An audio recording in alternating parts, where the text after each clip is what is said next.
بسم اللہ الرحمن الرحیم۔ محترم سامعین کرام،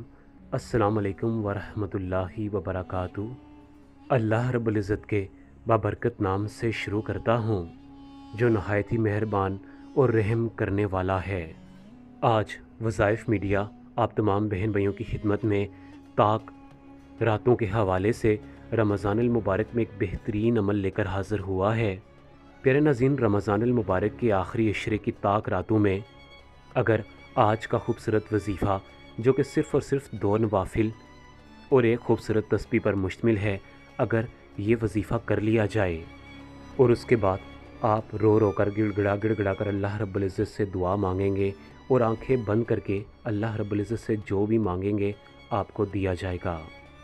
پیارے ناظرین، یہ وظیفہ کرنے کے بعد آپ اپنی آنکھیں بند کریں گے اور اللہ رب العزت سے جو بھی دعا مانگیں گے، جو بھی حاجت کریں گے،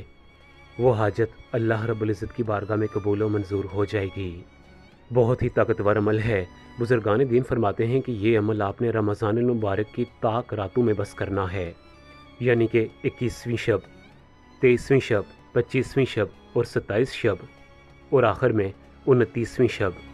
اگر آپ کو ویڈیو لیٹ مل رہی ہے تو پھر آپ کو جو بھی طاق رات ملتی ہے، آپ اس طاق رات میں کم از کم ایک دن یہ عمل لازمی کر لیں۔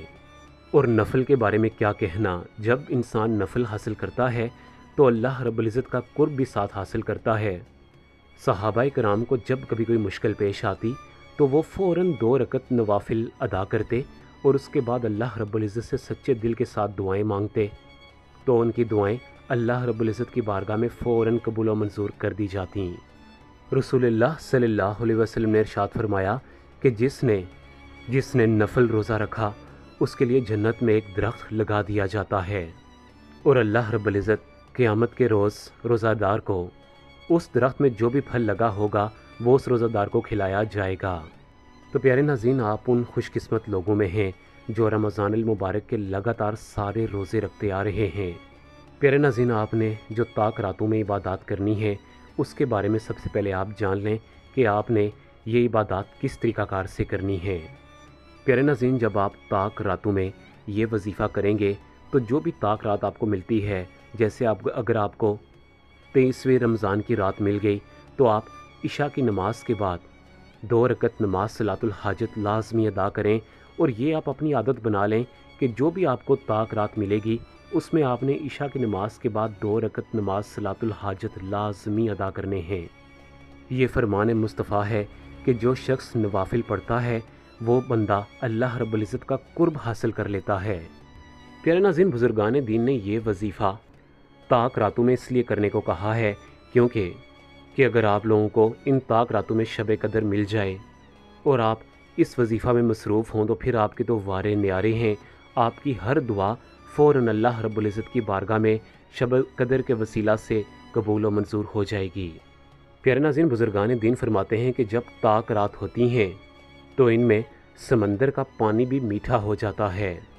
اسی طرح ایک موقع پر حضرت عائشہ رضی اللہ تعالیٰ عنہ کا ارشاد مبارک ہے کہ جناب محترم سرور کونین حضرت محمد مصطفیٰ صلی اللہ علیہ وسلم کا ارشاد مبارک ہے کہ شب قدر کو رمضان المبارک کے آخری عشرے کی طاق راتوں یعنی 21ویں، 23ویں، 25ویں، 27ویں اور 29ویں رات میں تلاش کرو۔ پیارے ناظرین، آج کے خوبصورت وظیفہ کی طرف چلنے سے پہلے آپ سے مدبانہ درخواست ہے کہ رمضان المبارک کے آخری عشرے میں جتنے بھی دن بقایا ہیں ان تمام دنوں میں آپ روزانہ کی بنیاد پر ایک دن میں 100 مرتبہ استغفر اللہ کی تسبیح لازمی کریں، کیونکہ یہ آخری عشرہ جہنم سے نجات کا ذریعہ ہے۔ آپ ہماری فیملی کی طرح ہیں، لہٰذا میری دلی کوشش ہے اور میری دلی دعا بھی ہے کہ ہم سب مسلمان بہن بھائی جہنم کی آگ سے بچ جائیں، کیونکہ زندگی موت کا کوئی پتہ نہیں اگلا رمضان المبارک ہمیں نصیب ہوگا بھی کہ نہیں۔ پیارے ناظرین، بہت ساری احادیث مبارکہ اور اولیاء کرام اور بزرگان دین کی باتوں سے یہ ثابت ہوتا ہے کہ شب قدر 27ویں شب کو ہی آتی ہے۔ رسول اللہ صلی اللہ علیہ وسلم نے ایک موقع پر ارشاد فرمایا کہ جس شخص نے لا الہ الا اللہ الحلیم الکریم سبحان اللہ رب السماوات السبع و رب العرش العظیم، جس کسی نے یہ کلمات 3 مرتبہ پڑھ لیے گویا کہ اس نے شب قدر کو پا لیا۔ اب لیلۃ القدر میں 9 حروف ہیں اور یہ کلمہ سورۃ القدر میں 3 مرتبہ آیا ہے، لہٰذا جتنی بھی طاق راتیں ہیں آپ نے روزانہ ان طاق راتوں میں 21 مرتبہ سورہ قدر جو کہ قرآن پاک کی عظیم سورہ مبارکہ ہے، اسے آپ نے 21 مرتبہ ہر طاق رات میں پڑھنا ہے۔ اس کے ساتھ حضرت عائشہ صدیقہ رضی اللہ تعالیٰ عنہا کی یہ دعا جو کہ حضرت عائشہ صدیقہ رضی اللہ تعالیٰ عنہا طاق راتوں میں پڑھتی تھیں، آپ نے یہ دعا بھی پڑھنی ہے۔ بسم اللہ الرحمن الرحیم، اللہم انکا عفو تحب العفو فاعف عنی۔ ترجمہ، الہی عز و جل تو بہت معاف فرمانے والا ہے، معاف کرنے کو پسند فرماتا ہے، بس تو مجھے معاف کر دے۔ یاد رہے کہ یہ دعا نبی کریم صلی اللہ علیہ وسلم نے حضرت عائشہ صدیقہ رضی اللہ عنہا کو سکھائی تھی۔ یہ دعا بھی آپ نے طاق راتوں میں کم از کم 3 مرتبہ پڑھنی ہے۔ اس کے بعد آپ نے 2 رکعت نماز صلاۃ الحاجت لازماً پڑھنے ہیں۔ اب ان 2 رکعت نماز صلاۃ الحاجت پڑھنے کا طریقہ کار بھی آپ جان لیں کہ آپ نے 2 رکعت نماز صلاۃ الحاجت کی نیت ویسے ہی کرنی ہے جیسے آپ عام نمازوں کی کرتے ہیں۔ پہلی رکعت میں آپ سورہ فاتحہ کے بعد 3 مرتبہ سورہ قدر کی تلاوت کرنی ہے۔ پیارے ناظرین، اگر آپ کو یہ سورہ مبارکہ یاد نہیں ہے تو آپ اس سورہ مبارکہ کو یاد کر لیں، کیونکہ قرآن پاک میں ایک اللہ رب العزت نے بڑی زبردست تاثیر رکھی ہے کہ اگر آپ قرآن پاک کو شوق کے ساتھ پڑھتے ہیں یا اسے یاد کرنے کی کوشش کرتے ہیں تو یہ آپ کو فوراً یاد ہو جاتا ہے۔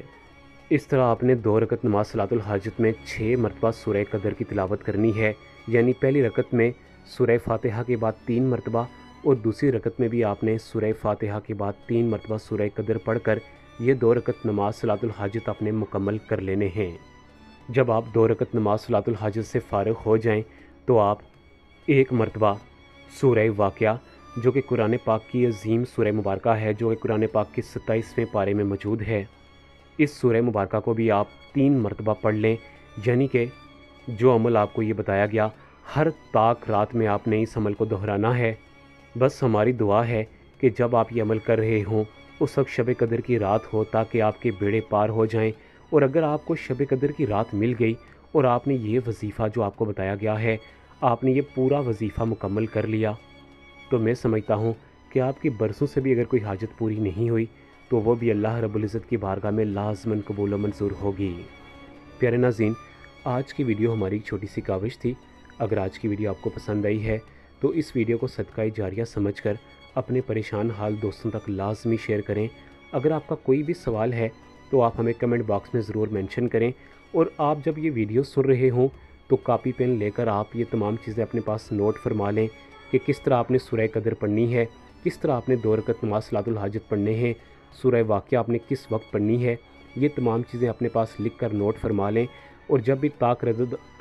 رات آئے تو آپ اس طاق رات میں ان تمام عبادات کو کریں تو مجھے یقین ہے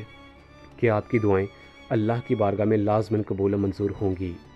پیارے ناظرین، اسی کے ساتھ آپ تمام بہن بھائی سے اجازت چاہوں گا۔ اپنا بہت زیادہ خیال رکھیے گا۔ اللہ حافظ۔